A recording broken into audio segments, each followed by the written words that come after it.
Sorry, I had my microphone was on mute. Sorry about that. Hello, everyone. Welcome to the Trade Ideas Live Trading Room recap for Wednesday, December the 2nd. My name is Barry Anderson, moderator of your trading room. Any questions you may have for me, you can use this email address. This is a link for the free room, 100% free. You do not have to be a member of Trade Ideas to be in our free room. The room is open between 9 a.m. and 3 p.m. Eastern Time, Mondays to Fridays. I share my screen and I'm live on the mic. And in the email you're getting, you will see a link to my homepage. On my homepage, you will see a subscription link with a promo code that you can use for a monthly or an annual subscription. You'll see some training videos. You'll see, of course, a link to this daily recap that you have. You'll also see a link for the trade of the week. And you'll see a link for all of the scans that I do share. Okay, I want to go over a couple things today. Excuse me, so I don't often do this, but this is PLTR, and I actually took this short in the pre-market. And so why did I do that? Okay, one of the reasons I did that is that if you're familiar with the uptick rule, you know that it's difficult once the market, can be difficult once the market opens to get a stock that is down over 10%. You have to have some action you can't just go in at the bid and expect to get your short filled. Some action has to happen at the ask, and then it has to go back to the bid, and you could be in a lineup of people wanting to do the same thing. In the pre-market though, for whatever reason, they don't have that restriction. So I decided to take this short, and I noticed it had a downgrade today, and also if you look at the daily chart, you can see that 2 days ago and yesterday it started to weaken, and I noticed that it did have a downgrade today, but I also saw this action in the pre-market. So the bottom line is I ended up taking this short right here at 22.93, and I covered some here at 22, I think it was 27, and then oh man, the market now opened and it got all the way down to 21. What did I get at? 21.37, and then on the way up, I don't have it marked here, but 21.70 right up here. So that turned out to be a really good quick short. Not so quick. This is where I got in right around here and then waited. That was probably about an hour. But anyway, that turned out to be a really good short. I want to talk a little bit about what the AI did today. And again, we get the question all the time: how do you use the AI? Well, let me make sure I can move this over. Okay, take a look at COGT. Look at the entry price, look at the exit. So, I got the question today in the trading room, and we get it all the time. I want to auto trade the AI, and we say it's not recommended. It's that we'd love to say yes, just to auto trade, set it in the morning, come back in the afternoon, and see what happened. But we just don't recommend that.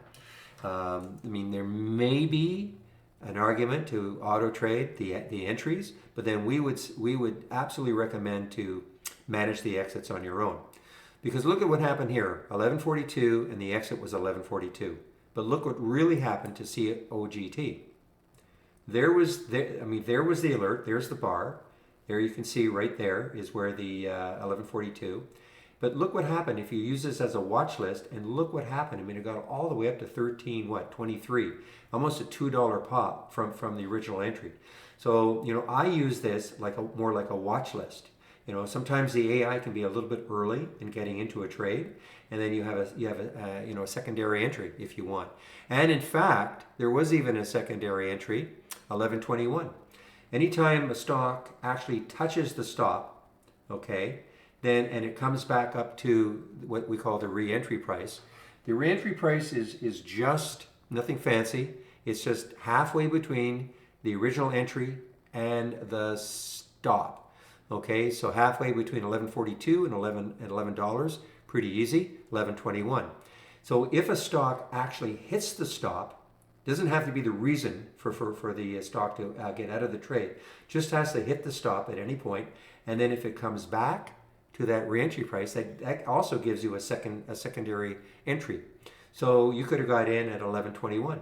And so all I'm saying is that I use this more like a watch list. Okay, take a look at OX now.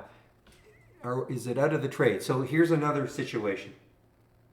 So here we are at 1560 on the alert for OXY, all right? What did it get up to? Got all the way up to 1651. So that's almost $1, but as you notice, the AI is not out of the trade. There is no exit yet. Now, in my way of thinking, you should never let that happen. I mean, if you have something that's gone from 1560 all the way up to 1650, in my opinion, the minute you start seeing this, you should be taking some profit at least, okay? Because, the algorithm has not, whatever reason, has not kicked in to get out of this trade. And, all these, not most of them, they all have time stops, but this is probably more like an all-day hold. Okay, that's the way it's been optimized for. But again, I would be certainly taking some stock out. If you want to hold some, fine.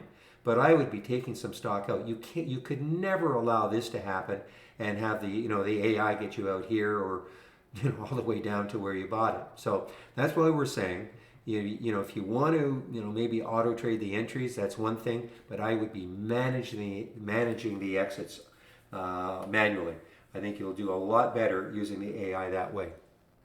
Okay, I want to get rid of that, and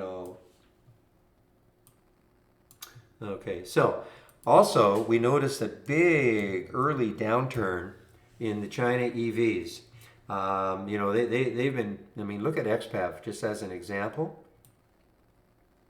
So, this was what? So 1, 2, 3, 4, 5 days ago, this stock hit a little over $74.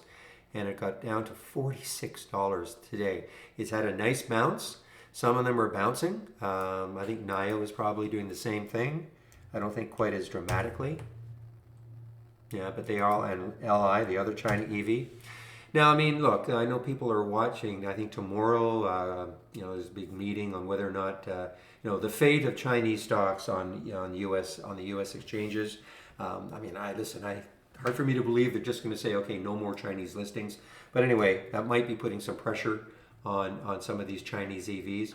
But on the other hand, we did notice it wasn't just the Chinese EVs.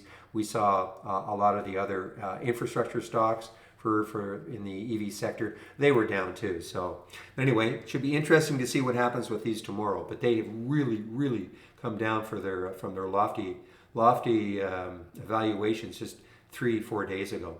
All right, I want to get back into the room, so I'll bring back the capture program. So if you have any questions for me, you can use this email address. This is a link for the free room, and I'll open the room tomorrow at 9 o'clock Eastern. I hope to see you then. Bye-bye.